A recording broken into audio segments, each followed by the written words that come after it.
So today I'm going to show you how I made this cute little rug where it has two pieces and you can just pull it apart. So cool.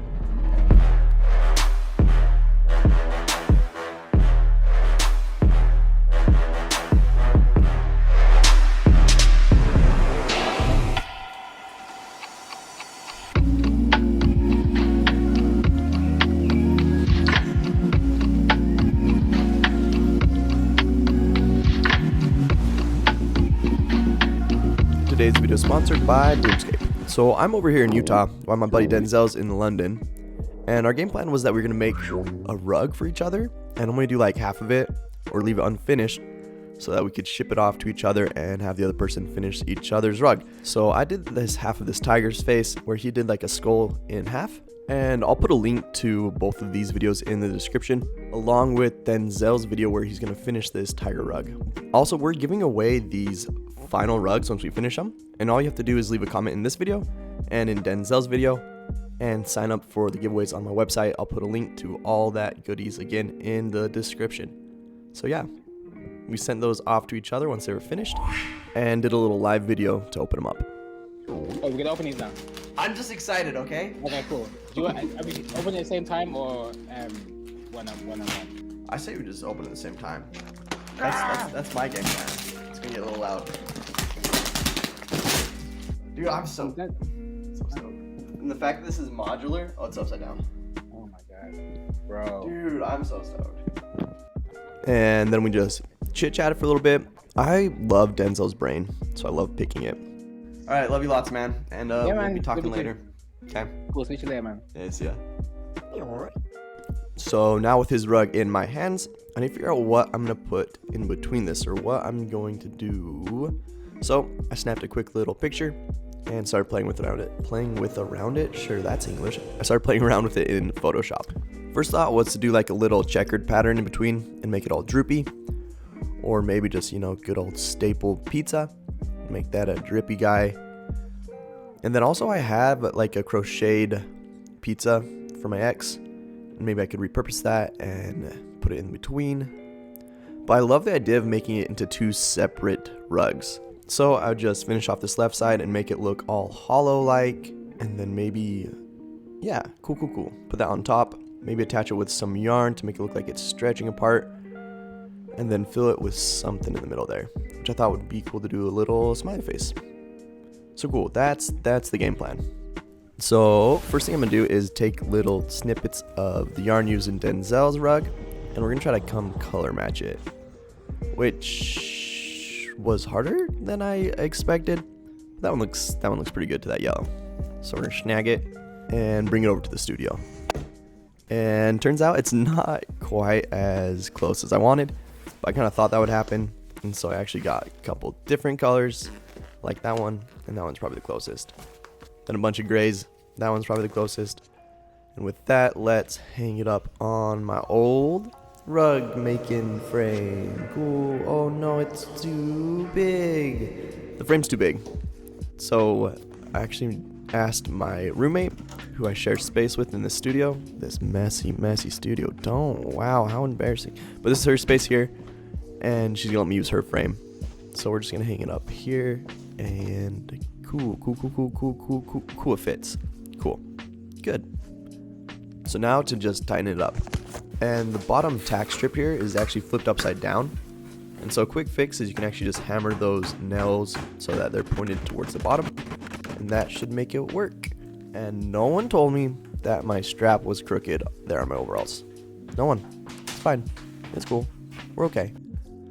And so then I just drew out more or less what I thought the design should be. Lucky to find this embroidery hoop that was like perfect size, so I could just trace it out for that circle. Found the rough center of the circle so that I could draw that little smiley face on there. But I ended up liking it placed a little higher. And then we're just going to trace around with some pink markers so I can actually see it. Take a quick video so I can tease it on my Instagram. I was really stoked with this piece. And that's actually the front of it. So you tuft from the back side, so I had to flip it around. And part of that skull there on the left side was like right on the tacking strip. And so it wasn't sticking, so I had to staple it in. Then to retrace the image, I just turned off the lights and put a light behind it. and that made it so I could see more or less what the design was. And good. I ended up liking this yarn there, even though it's not the same color as the eyes. I mean, it's gonna be most of the piece, and so I thought I should use a yellow that I liked best. And with that, just began going. I'm on a roll with these English words. Wow. So my tufting gun is loop pile, and that's different than Denzel's cut pile. So mine makes that tiny little loops. I think it'll be cool to have different textures throughout the piece, kind of separating Denzel's and my part in this rug. I will go across with some sheep shears later to kind of make it more cohesive, but stoked for how it's looking. So I cleaned up the back side, all like my loose strands, with them there sheep shears, and then I'm just going to put some rug glue on the whole entire back so that the loops will stay nice and taut. So with that on there, I just have to let it dry. So I went and started editing, and that's when I realized that this part right here is supposed to be black. So I unpicked it, cut it out, and just retufted it by hand, and then covered it with some rug glue again, and good. Now just let it dry, then move the piece over so that I can put rug glue on the back of this left side, then let that sucker dry. Now it's time to take it off the frame and to cut it into each individual rug. Notice my strap's not crooked anymore, but anyways, I just cut that in half, and then what you're gonna do is cut around the entire rug, leaving about an inch of that monk's cloth around it. Sometimes I like to bind those edges like I would like an embroidery patch, but for this one I just cut little relief cuts and then put rug glue along the edges and folded up those little fabric pieces, and then covered again with rug glue. Let it dry, and time to start shaving my face. I go across it once to make it all fuzzy, and then again to try and trim them down. I do this because those loops are so tight and close together that the sheep shears actually have a hard time going through them. But I wanted the smiley face to be like a cut pile and really short.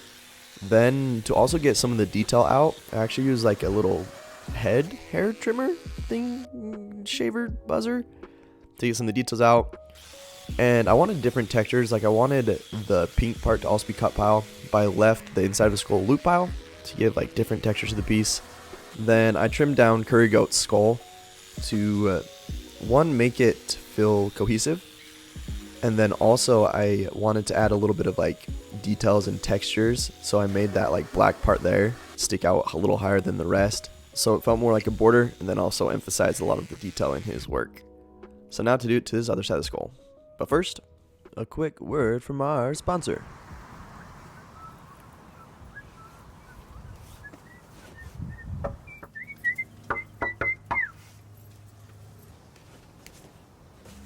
Delivered for Shmoxd.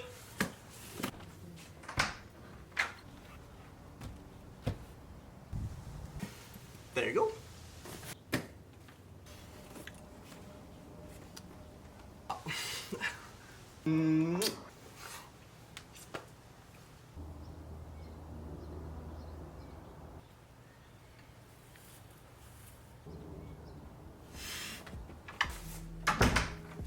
So thanks to Bloomscape, you can get fresh plants shipped right to your front door. They come in this temperature sealed box so that your plants stay nice and fresh.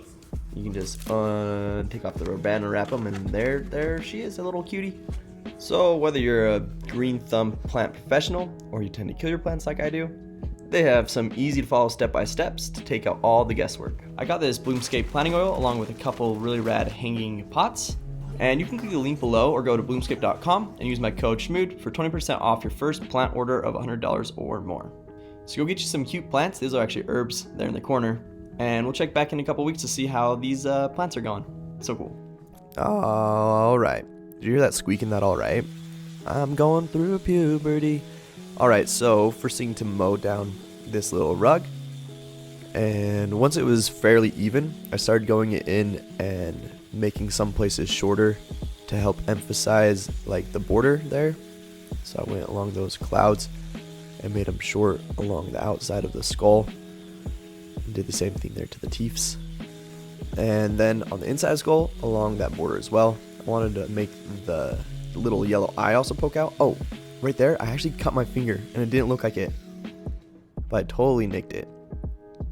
So put some fabric and some tape on there because I don't have band-aids for some reason. But there we go, got this skull all done. I had to lower my table because this rug's so big, but pulls apart, looks good.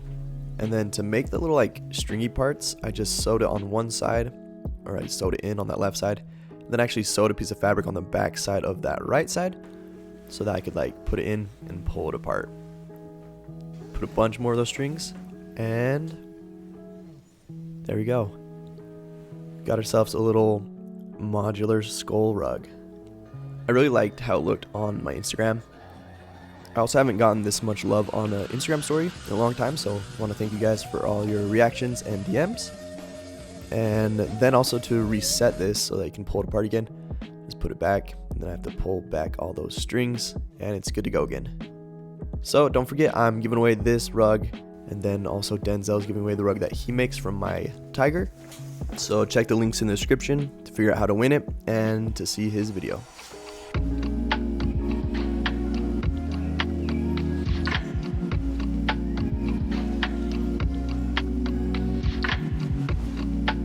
Alright, so be sure to like and subscribe.